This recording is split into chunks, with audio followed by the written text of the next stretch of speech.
Sur notre OS, les données sont stockées dans des fichiers. Ces fichiers sont contenus dans des répertoires. Les répertoires peuvent contenir d'autres répertoires. Lorsque je suis connecté, je peux connaître mon répertoire courant avec la commande pwd. Par défaut, je me trouve dans mon répertoire home qui est /home/ mon nom d'utilisateur. Je peux utiliser la commande cd change directory pour naviguer au sein du système de fichiers. Les deux points me permettent de revenir sur le répertoire parent.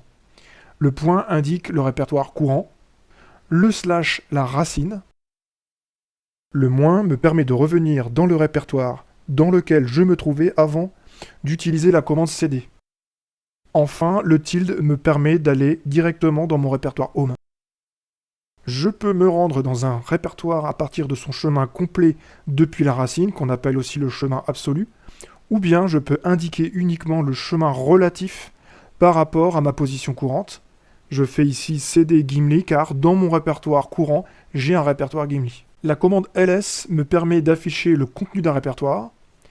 ls avec l'option "-l me donne une vue plus détaillée avec la taille des fichiers, les droits d'accès, etc., etc. L'option A me permet d'afficher les fichiers cachés. Je peux lister le contenu d'un répertoire trié par la date, du plus récent au plus ancien. Je peux également trier dans l'ordre inverse en ajoutant l'option R pour reverse. De la même façon, je peux aussi trier le contenu d'un répertoire en fonction de la taille des éléments, du plus petit au plus grand ou du plus grand au plus petit. Passons rapidement en revue les commandes qui permettent la manipulation des fichiers. Les fichiers peuvent être créés, modifiés, supprimés, renommés, déplacés. Pour créer un fichier, il existe de nombreuses façons. Je peux créer un fichier avec la commande touch. Je peux créer un fichier par redirection, on y reviendra plus tard, en redirigeant le résultat d'une commande par exemple dans un fichier. Je peux aussi tout simplement utiliser un éditeur de création d'édition de fichiers en ligne de commande comme VI. Pour créer un répertoire, j'utilise la commande mkdir, suivie du nom du répertoire à créer. Je peux copier un fichier ou un répertoire avec la commande cp.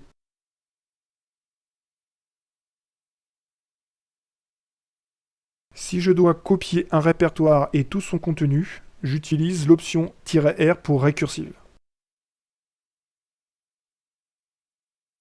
La commande mv me permet de renommer ou de déplacer un fichier.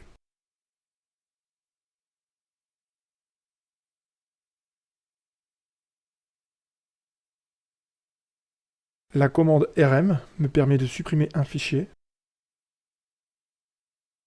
ou un répertoire, et dans ce cas, j'utilise les options -rf pour la récursivité et le F pour ne pas avoir à confirmer individuellement la suppression de chaque élément du dossier. Enfin, il faut savoir qu'il est possible de créer des liens symboliques vers des répertoires en utilisant la commande ln. Je vais créer ici un lien symbolique vers un des répertoires de mon répertoire home. La commande ls ici m'indique bien que le répertoire que j'ai créé n'est pas un vrai répertoire, mais un lien vers le répertoire home Gimli demo. La commande find me permet de rechercher un fichier dans mon arborescence de fichiers à partir de son nom ou d'autres critères. Lorsque je la lance au niveau de la racine, j'obtiens un certain nombre d'erreurs car mon utilisateur n'a pas accès à tous les répertoires du système.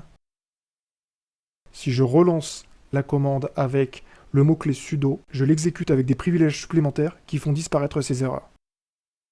Je peux aussi rediriger toutes les erreurs vers le fichier /dev/nul, fichier un peu spécial qui va rester toujours vide, et absorber toutes les données que je vais lui rediriger. La commande grep permet de rechercher dans un fichier ou un ensemble de fichiers un certain mot.